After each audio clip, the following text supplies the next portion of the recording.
Good morning, everyone. Myself, Ashwini Kumar Singh, Assistant Professor in Political Science subject at Bareilly College, Bareilly, Uttar Pradesh.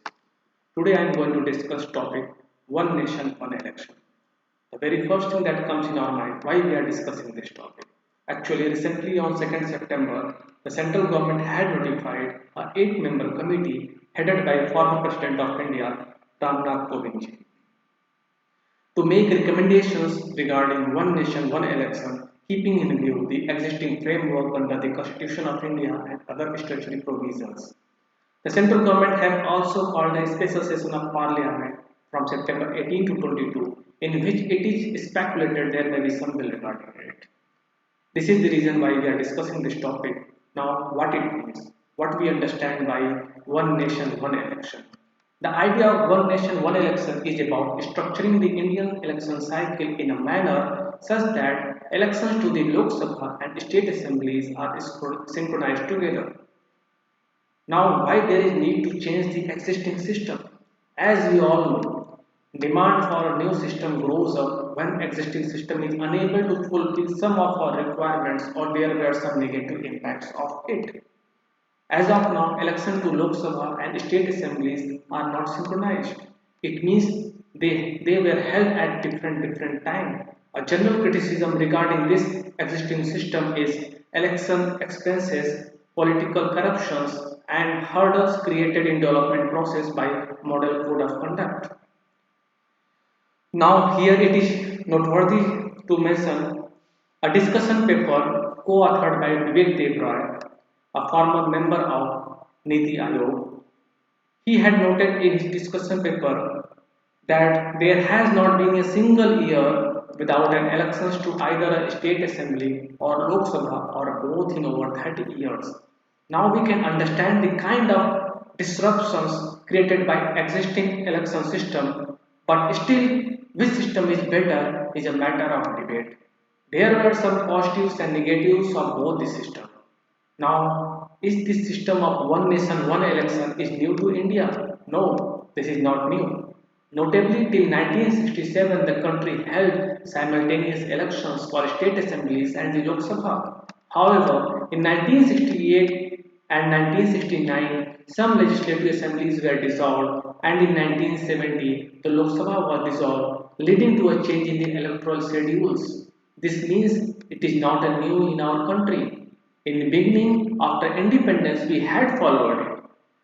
But the system of simultaneous elections to non-synchronized system is developed with time as per the norms of our constitution. But again, if we want to synchronize it, then we need to some constitutional amendments. Here it is noteworthy to mention the idea of conducting simultaneous election was first formally proposed by Election Commission of India in its 1983 report. It was also advocated in 1999 by the Law Commission headed by the VP Jeevan Reddy, and it is frequently in discussion in last 10 years. Now we are going to discuss about its merits and demerits. The very first benefit of having one nation, one election is cost saving. Synchronizing elections reduces the financial burden on political parties, government, and the electoral system, resulting in significant cost saving. Next, stable governance. Simultaneous election can lead to more stable and continuous governance by reducing the frequency of election, allowing the better long-term planning and policy implementations. Third, efficient resource allocation. Political parties and candidates can allocate their resources, including time and manpower, more efficiently when elections are held together, optimizing their campaign. Fourth, reduced voter fatigue. With fewer election cycles, voters may experience less fatigue, leading to higher voter turnout and more informed participation in the electoral process. Fifth, enhanced policy focus. Politicians and government can focus more on governance and policy making rather than being constantly preoccupied with election campaign, potentially leading to their better governance outcomes. Now we are going to discuss about its demerits. The very first demerit is logistical and administrative challenges. Coordinating elections across the entire nation can be complex and resource-intensive task, leading to potential logistical and administrative challenges. Second, constitutional and legal hurdles. Implementing simultaneous elections may require significant change to the Indian constitution, which can be lengthy and contentious process.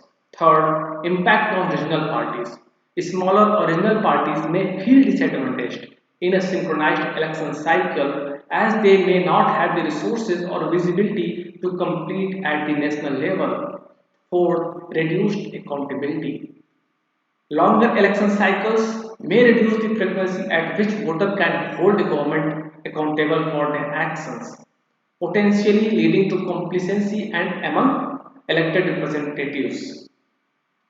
Fifth, voter fatigue and information overload. Longer election cycle may lead to voter fatigue and reduced engagement as voters may become overwhelmed by the volume of information and campaign over an extended period. Now, finally, we can say that there need to be consensus on whether the country need one nation, one poll or not. All political parties should at least cooperate in debating this issue. Once the debate starts, the public opinion can be taken into consideration. India, being a mature democracy, can then allow the outcome of the debate. Thank you.